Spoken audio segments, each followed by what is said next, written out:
Spencer, this automatically leads us to the next big topic, and that is, what are the hopes of an Asian making it this year in the majors? I think it would be wrong to say there are high hopes. I think there are increased hopes, and I think with very good reason. We had a couple of articles in the recent issues of Asian Golf Monthly, I think, for our 10th anniversary, our 100th issue, and it was quite fascinating doing the comparison between the number of Asian players who were ranked in the world's top 200 that was then. fascinating. It was, and the top 200 now, and the top 50 now, and I think it's the first time ever. We actually, if you include a couple of Japanese players, we actually have 5 Asians in the top 50 in the world.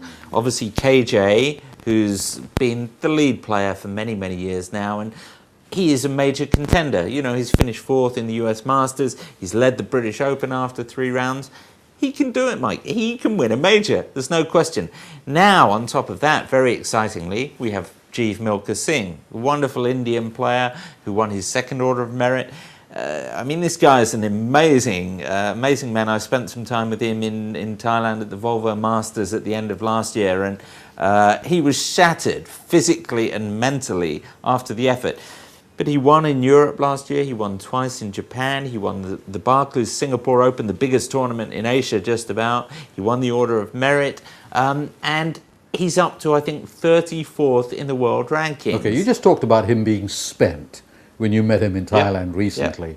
Do you reckon if he's going to chase a major, that he should sort of, scale down?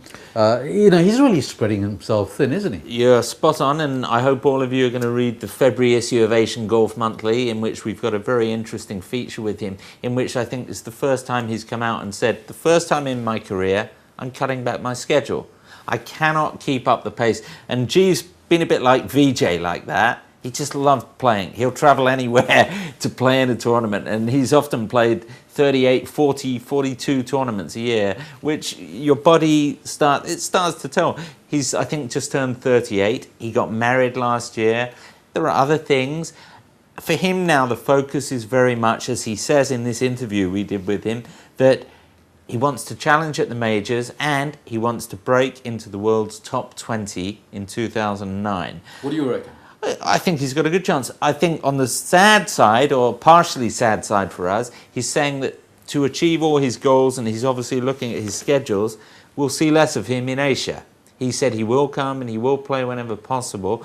As we know, there's the race to Dubai this year. Jumeirah are one of his big sponsors, and he is obviously very committed to that. I know he's starting off his year with 3 tournaments in the Middle East. So after Volvo, as I say, he was spent, and he's taken a total break. He's had 3-4 weeks off, which for Jeev is pretty much unheard of. And he's changing his regimen.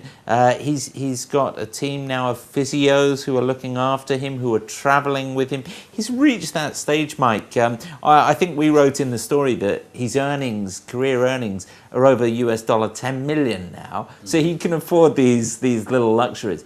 But he is a serious player on the world scene. And look, if he stays fit and healthy, the spirit that guy has, the heart that he has, his ability to get the ball into the hole, I wouldn't back against him winning a very big tournament. Look, he's won the Volvo Masters in Europe, which is the Tour Championship there.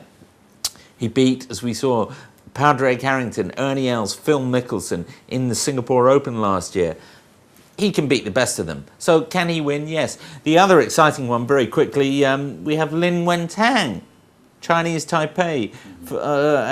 For those historians of Asian golf, they'll know that Chinese Taipei players, going back to the great Mr. Liu, were the dominant country in Asian golf for decades, going back in the 60s, 70s, even into the 80s. Shea Minnan, Shea Yushu, Shea Chin Sheng, Lu Sichun, all these great Asian names. But we've had this sort of lull for 10, 15 years. And now Lin's come through after 2 or 3 very ordinary years. He finished what, a third of the He finished second on the Order of Merit. He won the Hong Kong Open. He won the Asian Tour International.